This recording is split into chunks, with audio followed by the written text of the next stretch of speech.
Keyshawn likes these neutral court games pretty good, but how big was his contributions today, especially his blocks in the last few minutes? I've been praising Keyshawn as much as I can going into the season, and deservingly so, because he's been a top 2, top 3, easily consistent approach, mindset to his work. He had an unbelievable offseason, and what people have to remember is he's not used to playing big minutes. He hadn't played big minutes in less than a handful of games since he's arrived in college, so it's new for him. And I thought tonight you could see him getting the work, get rewarded for his work that he put in the offseason. And we talk a lot about that, and we talk about two guys post-game when it comes to that topic, is that the work doesn't always show up when you want it to, but eventually it will. And that's what I told Keyshawn. I mean, he looked like practice. He looked like practice, and being a stat sheet shuffer, and along those same lines, the work doesn't always pay off exactly when you want it to, but it will. Is Cameron Matthews, right? I mean, who would have thunk at any point up until now that I'd ever run a play to get him the ball late in the game to shoot a free throw? And he delivered. His stroke looked really, really good early. He was confident. But again, people don't see the behind the work that he's putting in. I think people think that always off the bat starting again he's going to be a poor free throw shooter. And who knows what the next game or the next week or the next month will happen. But when he needed him this afternoon to seal this thing, he made him. Coach, I know the calendar says November 17th, but that game felt like it could have been played on March 17th. That was a really intense game. How much does playing a game like that this early in the season benefit your team the rest of the year? Yeah, I got to think with portal additions, older guys, for most programs, that the early basketball is a little better quality than maybe it's been in the past because of just the obvious. Been there, done that. They got game experience. They've been around. And we have so much access to them now, in the off season, June, July. When school starts, you got limitations on hours, but you got plenty of time to get everybody up to speed.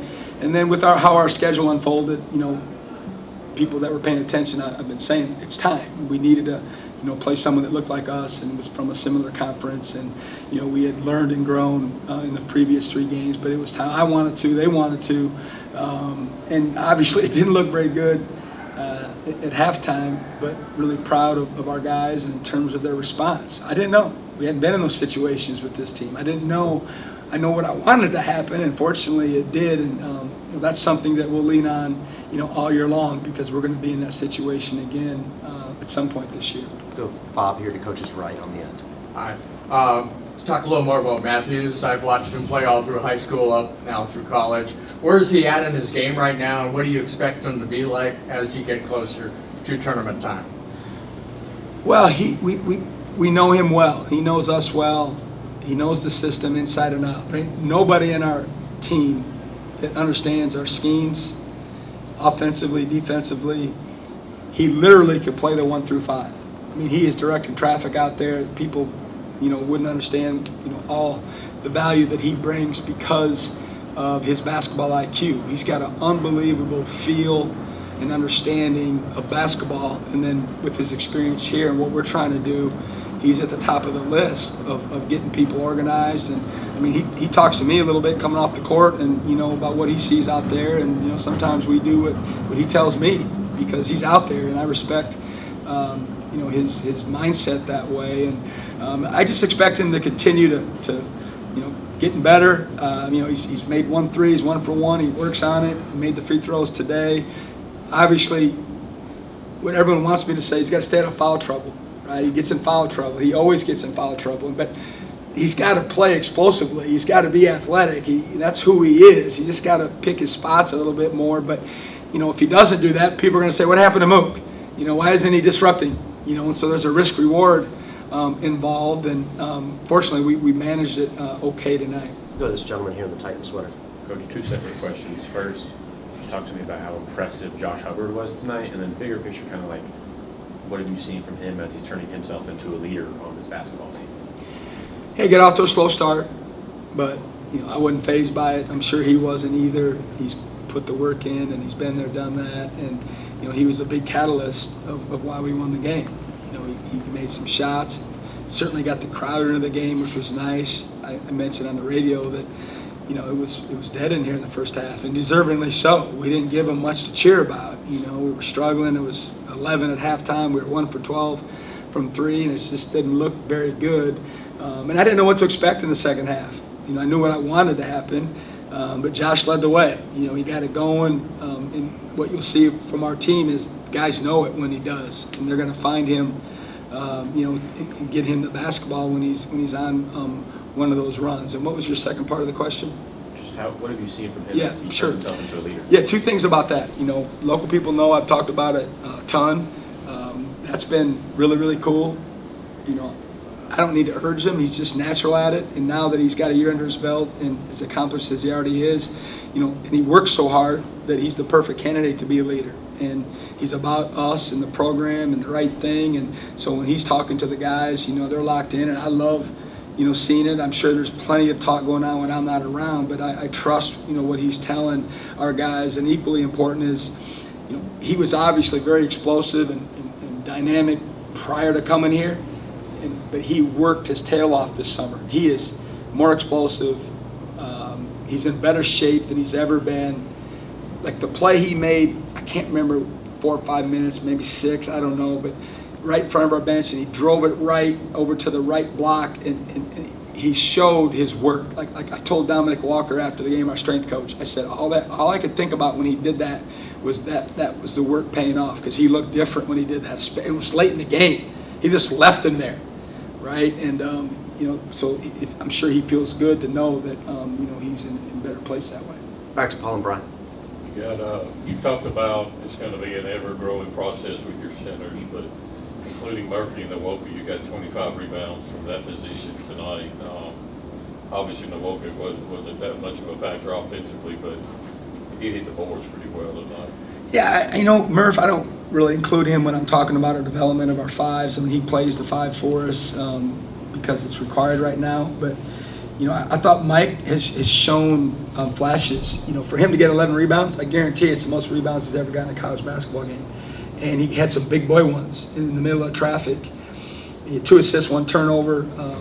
He made some mistakes defensively, but he helped us. He played almost 16 minutes, and that's a big rebound per minute. That's off the chart. He missed a bunny. I'm sure that shook his confidence a little bit. That could have maybe changed his offensive flow. But he was really, really big, and certainly we've talked about Murph and his production tonight. That was a very athletic, long team you just played. But you only had 7 turnovers tonight. And I just saw the stat that Hubbard through 4 games doesn't have a turnover yet. That's pretty impressive. How pleased were you with the way your team was able to protect the ball? Well, unfortunately, the cat's out of the bag, and the radio people brought it up to me. I'm like, no. So I didn't jinx it, is what you're saying? No, I tried to find some wood, and all I could find was here. And he was, and I was telling them the same thing. Like, and the problem that I have is like when he has one in practice, I'm like, what are you doing?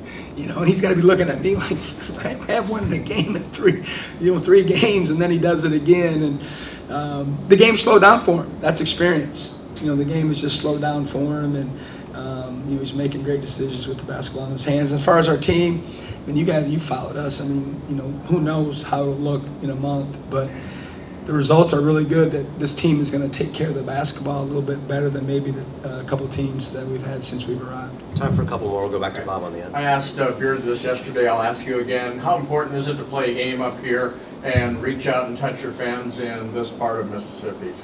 Yeah, since we've arrived, it's been something that I was all into and invested in, and we played in Jackson once, we played in Tupelo once, and then this year we're playing in South Haven, Tupelo, and Jackson. So we've already played multiple games, and we're going back to Jackson again this year. I think I mentioned that, but certainly it's important for me to take the game to our fans. I know we have fans that have to travel a distance, and it's just one game, but it means a lot to me, and hopefully it means a lot to them. And certainly there's a lot of factors that are involved with it, but we hadn't been up here yet, so to get up in this neck of the woods, I thought the crowd was awesome. And I could feel them in the second half. They were a big part of our comeback and a big part of our run. And I want to apologize that it took us so long for them to give them something to cheer about. But who knows with the landscape in college basketball changing the way it is, what schedules are going to look like in the near future. But I love the fact that we're able to do this. Anything else for Coach? Go ahead. Coach, you just played a solid Utah team. You got SMU, Memphis, all these good teams coming up in your non-conference schedule. How important was it for you to schedule a competitive out-of-conference schedule? Yeah, we're in the midst of 5 in a row. Certainly, nobody gets ahead of themselves, but you mentioned SMU to be our true first road game. I'm looking forward to that opportunity to see how our guys react. And then we go to Phoenix and play, UNLV, the Mountain West, which might as well be a Power 5 conference with the amount of bids they're getting, and then either Butler or Northwestern, and come back and play Pittsburgh. So we're in the middle of 5 games if you look at it from 1,000 or 10,000 feet, and we need to. We need to have challenges. We need to have resume opportunities, and hopefully this will give us some confidence moving forward. For both of y'all, obviously the intensity picked up early in the second half, but what was kind of said at halftime? What adjustments had to be made? Yeah, we knew what we had to do. We went through a little adversity. Shots weren't falling down. We weren't getting 50-50 balls and rebounding. So we knew what we needed to do in order to, make it a game. And so we just stayed positive and, kept each other lifted. Cam, 5 of 6 from the free throw line there at the end to kind of put a little bit of an edge on the game for you. When you get that moment like that, what goes through your mind? Just my team needed me, and just being there for them. Just remembering all the reps I get in, just trying to mimic those motions and make the free throws. Bob, go ahead. Cam, just wondering about being able to be back here in DeSoto County and playing, and maybe how many people from Olive Branch you got tickets for tonight? I don't know. A whole lot of people. I got a lot of phone calls and texts, but it's a good feeling being back close to home, seeing a lot of familiar faces, and I'm just glad we got Dylan here. Go to this gentleman here in the tight sweater. Hey, Josh, a little bit of a big picture question. You changed your number from back to your old high school number. Has anything changed in your preparation from last year to this year that's helped you elevate your game? Not really, to be honest. But as far as changing out, I just spent a lot of time, in the film room, maturing as a basketball player, and like I said, especially in the off season, to a lot of reporters, just getting my numbers more efficient, and just growing as a player. Mm-hmm. Back to Paul and Brian. Cam, I guess Murph likes these neutral court games. How big was that to get that kind of effort, not just on the boards, but the way he defended? Oh yeah, Murph, he's definitely growing as a player. Just every night out, he's getting more and more experience, and I'm excited to see him out there because he's had a long journey, and I'm just super, super proud of him. Dylan on the end. For both of you guys, starting with Cam, obviously you guys, this is kind of your first road test, but you're still in the state of Mississippi, and to come here and to see that crowd and how electric they were, specifically at the end of the game when you guys started putting down some shots, just how was that for you guys as a team? It was a great feeling. In the first half, they didn't really have much to cheer about, but thanks to him and a few of the other guys on our team, that second half we kind of lit it up a little bit.